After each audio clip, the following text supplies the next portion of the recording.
Friends, അപ്പോൾ പുതിയ വീഡിയോയിലേക്ക് സ്വാഗതം.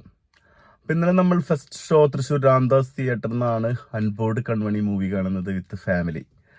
അപ്പോൾ പടം ഇറങ്ങിയിട്ട് 2 days ആയി. ഇന്നലെയാണ് നമുക്ക് സമയം കിട്ടിയത്.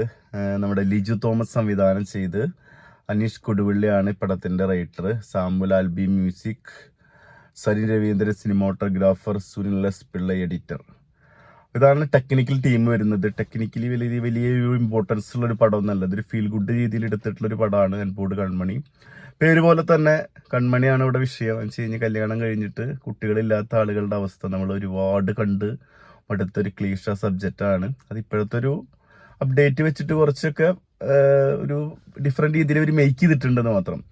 എനിക്ക് ഈ പടം എന്നൊക്കെ പറഞ്ഞ ഓർമ്മ വരുന്നത്, ഞാൻ ചെറുപ്പത്തിൽ കണ്ടൊരു പടമുണ്ട്, ബാലേന്ദ്രമേന ശോഭനയായിട്ടുള്ള. ആ പടത്തിലുള്ള ഒരു മെച്ചിപ്രയോഗം കാര്യങ്ങളൊക്കെ ഉണ്ട്, അത് ഈ പടത്തിലും ഉണ്ട്. പിന്നെ ഈ കാലഘട്ടം മാറിയാലും ഏത് നാട്ടിലായാലും കുറച്ച് ആളുകൾ ഉണ്ടായിരിക്കും, നാട്ടിലപ്പുറത്തപ്പുറത്തെ കാര്യങ്ങളൊക്കെ നോക്കി അന്വേഷിച്ച് നടന്നാൽ അവർക്ക് സമാധാനം കിട്ടുള്ളൂ.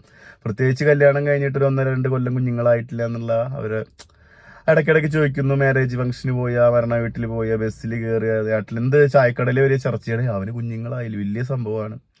ഈ പടത്തിലൊരു ഡയലോഗും ഉണ്ട്, ഒരു കുഞ്ഞിനെ വാങ്ങിക്കുന്നതാണ് ലൈഫിൽ ഏറ്റവും വലിയ ഫീൽ. എന്നാൽ സത്യം തന്നെയാണ് കേട്ടോ. കാരണം നമ്മളതൊക്കെ ഫീൽ ചെയ്തുള്ള ആളുകളാണ്. കുഞ്ഞ് ജനിക്കുമ്പോൾ കുഞ്ഞിനെ വാങ്ങിക്കുന്ന സംഭവമുള്ള മൊമെന്റ്സ് വലിയ സംഭവമാണ്. പക്ഷെ അത് മാത്രമൊന്നല്ല ലൈഫിലെ മൊമെന്റ്സ്. ഇപ്പൊ കാലഘട്ടത്തിൽ കല്യാണം കഴിക്കാത്ത ആളുകളുണ്ട്, കല്യാണം കുഞ്ഞുങ്ങൾ വേണ്ടാന്ന് ചിന്തിക്കുന്ന ആളുകളുണ്ട്. പലർക്കും പല രീതിയിലുള്ള ലൈഫ് സ്റ്റൈൽ തീരുമാനിക്കേണ്ടത് അവരാണ്. അപ്പോൾ ഈ പടത്തിലെ കണ്ടന്റ് എന്ന് വെച്ചാൽ കുഞ്ഞുങ്ങളില്ല.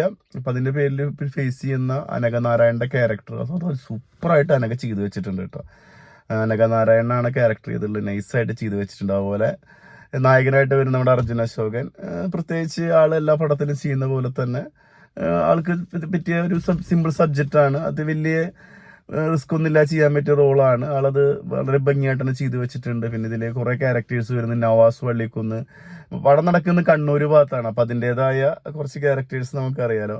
നവാസ് വള്ളിക്കുന്ന്, പിന്നെ അൽതാഫ് സലീം, മാല പാർവതി, പിന്നെ ഒരുപാട് ക്യാരക്ടേഴ്സ്, കുടുംബശ്രീയിലെ സംഭവങ്ങളൊക്കെ ആയിട്ട് ഒരുപാട് ചേച്ചിമാര് വരുന്നുണ്ട്. പിന്നെ കാൽബ്രോ ഫാമിലി വരുന്നുണ്ട്. അവരെന്താണ് ഈ പടത്തിൽ അഭിനയിച്ചെന്ന് അറിയില്ല, ഒരു റോള് കണ്ടിട്ട് ഈ കരച്ചിൽ വന്നു. അതുപോലെ നമ്മുടെ വെട്ടിയാര്, അങ്ങനെ കുറെ ആളുകൾ, അമ്മ ഒക്കെ വരുന്നുണ്ട്. ഇവർക്കൊക്കെ റോള് കൊടുത്തുള്ളത് വലിയ മോശമില്ലാത്ത രീതിയിൽ ചെയ്തിട്ടുണ്ട്. അതിന് മാത്രം വലിയ ഇമ്പോർട്ടൻ്റ് ഉള്ള റോളുകളൊന്നുമല്ല, പക്ഷെ ആ പടത്തിന്റെ സിറ്റുവേഷനിൽ വരുന്ന റോളുകൾ ഒരു ഭംഗിയായിട്ട് ചെയ്തു വെച്ചിട്ടുണ്ട്. അപ്പൊ കണ്ണൂർ ഭാഗത്താണ് പടം നടക്കുന്നത്. അപ്പൊ കണ്ണൂർ സ്ലാങ് കാര്യങ്ങളൊക്കെ ലെവല് പിടിച്ചിട്ട് ഉള്ളൊരു സംഭവമാണ്. പിന്നെ കാലഘട്ടം മാറിയാലും ഏത് ജില്ലയിലും ഏത് നാടായാലും ഇതൊരു വലിയ സംസാര വിഷയമായിട്ടുള്ള സബ്ജക്റ്റ് ഒക്കെ തന്നെയാണ്. പക്ഷെ നമ്മൾ എന്നോട്ട് കണ്ടു തുടങ്ങിയതാണ്. ലാസ്റ്റ് വിശേഷം എന്നൊരു മൂവി നമ്മൾ കണ്ടിരുന്നു, അതിൽ ചർച്ച ചെയ്യുന്ന സബ്ജക്റ്റ് ഇതൊക്കെ തന്നെയാണ്. തണുപ്പ് എന്നൊരു മൂവി വന്നിരുന്നു, അതും കുട്ടികൾ ഇല്ലാതെ ഉള്ള ബുദ്ധിമുട്ട് കുട്ടികൾ ഉണ്ടാവാൻ വേണ്ടിയിട്ട് അവര് ഒരു ട്രാവൽ ചെയ്തിട്ട് മലയോര പ്രദേശത്ത് പോകുന്ന തണുപ്പ് പടത്ത് കാണാത്തവരുണ്ടെന്ന് കണ്ടു നോക്കും. വേറെ ലെവൽ മൂവിയാണ്. അതുപോലെ വിശേഷം ഒരുപാട് ചർച്ച ചെയ്തിട്ടുള്ള സബ്ജക്റ്റാണ് ഇത്. അപ്പോൾ അത് കാണുമ്പോൾ നമുക്ക് പ്രത്യേകിച്ചൊന്നും തോന്നിയില്ല. പിന്നെ ഇവരെ ബോറടിപ്പിക്കാത്ത രീതിയിൽ എടുത്തു വെച്ചിട്ടുണ്ട്. ഞാൻ ഫാമിലി ആയിട്ടാണ് കണ്ടത്, അവർക്കൊക്കെ ഇഷ്ടമായി പടം. ഞാൻ പിന്നെ ആ മൈൻഡ് സെറ്റിലിരുന്ന് എനിക്ക് മനസ്സിലായി ഇതാണ് ഇത് സംഭവം, ഇതാണ് അവസാനം ഒരു കുഞ്ഞുണ്ടാവുന്നു, ഹാപ്പി എൻഡിങ്. അപ്പം അതിൻ്റെ ഇടയിൽ ഫേസ് ചെയ്യുന്ന കാര്യങ്ങൾ, സ്റ്റാർട്ടിങ് കാണിക്കുന്ന ഒരു കല്യാണമാണ്. പിന്നെ കല്യാണം കഴിഞ്ഞ് ഉണ്ടാവുന്ന കുറച്ച് വിഷയങ്ങളും കാര്യങ്ങളും, കുഞ്ഞുങ്ങളില്ല, നാട്ടിലെ ചോദ്യങ്ങൾ, അതായിട്ട് പ്രതികരിക്കുന്ന കുറച്ച് കാര്യങ്ങൾ. ചില സ്ത്രീകൾ കരഞ്ഞിട്ട് അങ്ങനെ നിൽക്കും. പക്ഷെ ഇവിടെ ചെങ്കോറ്റുള്ള നായികനെ നമുക്ക് കാണാൻ പറ്റുന്നുണ്ട്. അത് രസമായിട്ടുണ്ട്. അതിൽ 1-2 സീനുകളൊക്കെ ഉണ്ട്, അതൊക്കെ രസമാണ്. അങ്ങനെ മുന്നോട്ട് പോകുന്നൊരു പടം, ഒരു 1 ടൈം വാച്ചബിൾ മൂവി എന്ന് പറയാൻ വേണമെങ്കിൽ അത് തിയേറ്ററിൽ എക്സ്പീരിയൻസ് ചെയ്യുമെന്ന് ഞാൻ പറയില്ല. OTT വരുമ്പോൾ കാണാനുള്ള പടമുള്ളൂ. കാരണം ടെക്നിക്കലൊക്കെ എന്ന് വെച്ച് കഴിഞ്ഞാൽ പ്രത്യേകിച്ച് ഒന്നുമില്ല. ഇതൊരു 4-5 ലൊക്കേഷനിൽ കഥ പറയുന്ന ഇതാണ് സംഭവം. ഈ സബ്ജക്റ്റിന് വെച്ചിട്ടുള്ള കുറച്ച് പ്രശ്നങ്ങളും കാര്യങ്ങളൊക്കെ ആയിട്ട് പോകുന്ന ഒരു കണ്ടന്റ്. ഹസ്ബൻഡ് കട്ടയ്ക്ക് നിൽക്കുന്നുണ്ട് പോസിറ്റീവായിട്ട്. അത് ഈ പടത്തിലൊരു പോസിറ്റീവ് സൈഡാണ്. അതുപോലെ ഭാര്യ അനഘ നാരായണന്റെ ക്യാരക്ടർ നല്ല രസമായിട്ട്. പിന്നെ മാലാ പാർവതിയുടെ ക്യാരക്ടർ അവർക്കൊക്കെ ചെയ്യാനുള്ള സ്പേസ് അവർ ചെയ്തിട്ടുണ്ട്. അവർക്കൊന്നും ഇതൊന്നും അല്ല, കാരണം ഇതിന് വലിയ നല്ല റോളുകളെ ചെയ്ത് അവർ കണ്ടിട്ടുള്ളതാണ്. പിന്നെ നാട്ടുമ്പുറത്ത് കുറച്ച് കോമഡി വെട്ടുകട കാര്യങ്ങൾ, അവിടെ നടക്കുന്ന സിറ്റുവേഷൻ, അങ്ങനെ പോകുന്നൊരു പടം.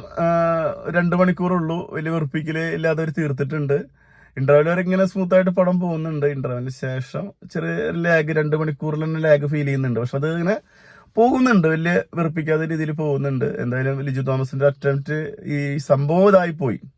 അല്ലെങ്കിൽ ഒന്നും കൂടി അത് രസമാക്കാമായിരുന്ന ഒരു സബ്ജക്റ്റ് ആയിരുന്നു. വേറെ എന്തെങ്കിലും കണ്ടന്റ് ഒക്കെ ആണെങ്കിൽ നല്ല മേക്കിംഗ് ആണ് കേട്ടോ, അതെടുത്ത് പറയണം. മേക്കിംഗ് ഒരിക്കലും മോശം പറയാൻ പറ്റില്ല. അനഘയുടെ പെർഫോമൻസ് എടുത്തു പറയണം.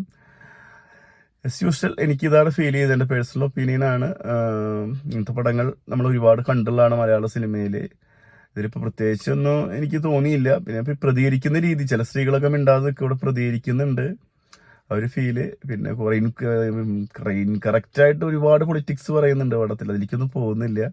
അതിൽ കുറേ സ്പോയിലർ കണ്ടന്റ് ഒളിഞ്ഞിരിക്കുന്നതുകൊണ്ട് അതിലേക്കൊന്നും പോകുന്നില്ല. ഒരു വൺ ടൈം വാച്ച് ചെയ്യാൻ പറ്റിയ, ഒരു തിയേറ്ററിൽ കാണാൻ പറ്റിയ, ഫാമിലി ആയിട്ട് കാണാൻ പറ്റിയ, കാരണം ഇതൊക്കെ നമ്മുടെ സമൂഹത്തിൽ നമ്മൾ കാണുന്ന സബ്ജക്റ്റാണ്. ഇങ്ങനെ ഉള്ളവർക്ക് കാണാൻ പറ്റിയ ഒരു ചെറിയ സിനിമ, അത്രേ ഉള്ളൂ. നിങ്ങൾക്ക് കാണാം, അഭിപ്രായം. എനിക്കൊരു ആവറേജിന് താഴെയുള്ള എക്സ്പീരിയൻസ് ആണെന്നാണ്. ഞാൻ തിയേറ്ററിൽ എനിക്കങ്ങനെ എന്താ പറയുക, ചില പടം കാണുമ്പോൾ നമുക്ക് ആകെ ഇതാവില്ല, അങ്ങനത്തെ ഫീലൊന്നും ഇല്ല. ഇങ്ങനത്തെ കണ്ടിരുന്നു ഒരു ഫിലിം, ഒരു ചെറിയ പടം, ഇതാണ് സംഭവം. അപ്പോൾ അൻപോട് കൺമണി പേഴ്സണൽ ഒപ്പീനിയനാണ്. നിങ്ങൾ കണ്ടിട്ട് നിങ്ങളുടെ അഭിപ്രായം കാര്യങ്ങളൊക്കെ കമൻറ്റ് ബോക്സിൽ അറിയിക്കുക. Thank you Mukesh.